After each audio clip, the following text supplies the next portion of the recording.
Ready to take your Spanish to the next level? Like beyond just greetings, let's do a deep dive into comparatives. Being able to say one thing is bigger or spicier than another, all in Spanish, of course. Comparatives, they're more than just grammar, really, right? Hmm. They're about how we see the world, and in Spanish, they can make you sound so much more expressive. For this deep dive, we're hanging out with Jaime Lara. He's this awesome Spanish teacher on YouTube, and we're checking out one of his videos where he's doing these practice exercises, so it'll be like we're in the classroom with everyone. I like his teaching style a lot. It's cool how he makes the concepts really clear with everyday examples. Don't worry, though, we'll break it all down, even if you're not a grammar whiz. Awesome, so let's jump in.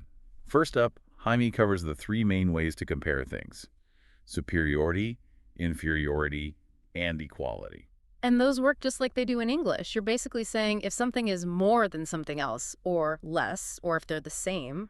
I like how he uses visuals to show this, like when he compares two rivers, the Nile and the Tagus. The Nile is way longer, so he shows how to say, El río Nilo es más largo que el Tajo. Perfect example. That sentence is like the blueprint. Más for more, largo is long, and que links the two things you're comparing, kind of like then in English. Hmm. And the same structure works for inferiority. Oh, right, just swap in menos, right. So to say the Tagus is shorter than the Nile, it would be El Tajo es menos largo que el Nilo. See? Easy. Now, how about equality? I remember Jaime used a telephone and a cell phone for that. Yeah, he wanted to show that both are equally useful. So in Spanish, it's el teléfono es tan útil como el móvil. That tan, como combo, basically means as emphasizing that they're the same. Got it. So we have más que menos. ¿Qué tan es? ¿Cómo? I'm cracking the code here, Like, now I can compare anything. Even a dog and a cat like Jaime did in one of his exercises. I know, right? It's those visuals and relatable examples that help it stick. But speaking of things that stand out, there's this little thing with age comparisons in Spanish that trips people up sometimes. Oh, tell me, in English, we'd say someone is older or younger. What about in Spanish? In Spanish, you'd say mayor for older and menor for younger. You wouldn't usually use más viejo or menos viejo. It can sound a bit negative, like you're being disrespectful. Got to be mindful of the culture. Wow, I totally would mess that up. So it's not just grammar, it's understanding how people actually speak. That's really cool. Totally. It's a glimpse into how people think and feel. Even tiny things like age comparisons can tell you a lot about a culture. So we've got the basics, Mm. the three types of comparisons, and how to form them in Spanish.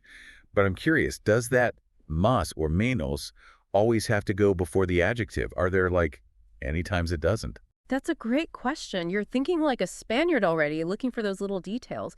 And yeah, usually más or menos goes before the adjective. But language is fun, right? There are always those little exceptions that make it interesting. Well, exceptions, those are my favorite, like secret shortcuts in the language. Mhm. So when would we change things up, like put más or menos somewhere else? Well, with adverbs, for example, when you're comparing how you do something, that más or menos often goes after the adverb. Say you want to say she speaks Spanish more fluently than me. It would be ella habla español fluidamente más que yo. So here, más is after fluidamente, which means fluently. I see. So it's not just adjectives, we're comparing actions too. This is getting advanced. Oh, and that reminds me, Jaime used this phrase, tan guapa como ella, when he was comparing two sisters. What does that mean again? Sure, guapa means beautiful, like pretty. So tan guapa como ella is literally as pretty as she. That's that same structure for equality. Tan plus adjective plus como shows you how to compare qualities. Right, right. Okay, so if I wanted to say, my house is big as your house, to show off a little, how would I say that in Spanish? You'd say, mi casa es tan grande como tu casa. Sí, you're a natural. This is making me want to book a trip to Spain and try it all out. Oh. Speaking of trying things out, what other cool examples were in Jaime's lesson that we can use? Oh, tons. Like when he compared how much two people eat, he had this line, Leo come más manzanas que yo. Leo eats more apples than me. This shows that you can use these comparisons for quantities too, not just qualities, and even for actions. So we can talk about how much someone does something, or how often. Wow, that opens up a whole new world. Like, think of all the situations where you'd want to say something like that. Exactly.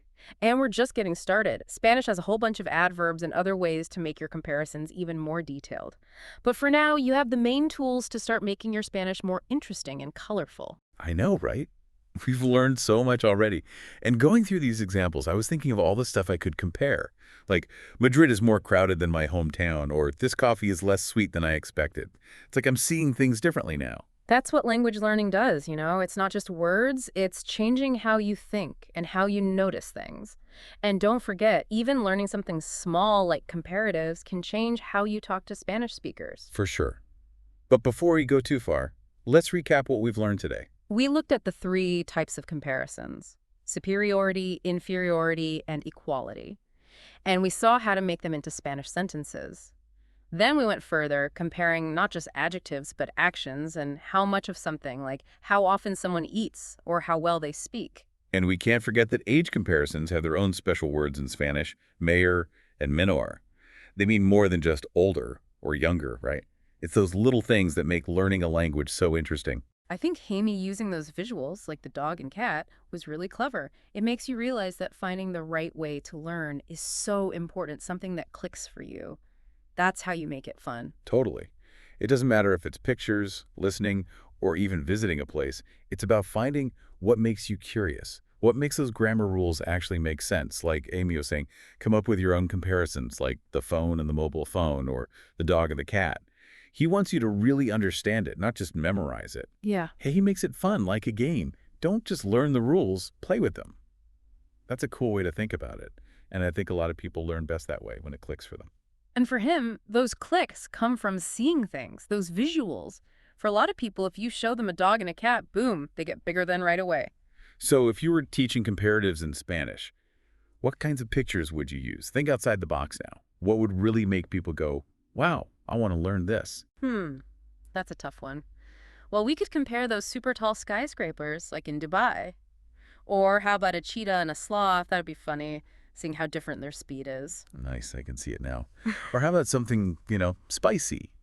We can compare different peppers, like a jalapeno next to a ghost pepper.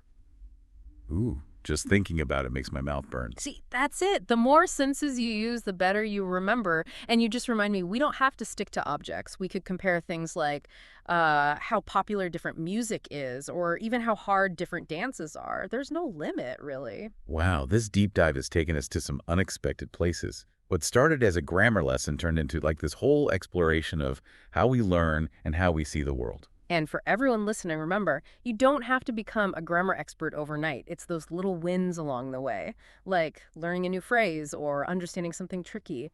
That feeling when you can say what you want in Spanish. Exactly. Every little step gets you closer to being fluent and being able to connect with another culture. So go out there and find some cool Spanish resources. Keep having those aha moments. And most importantly, have fun. Until next time, keep learning.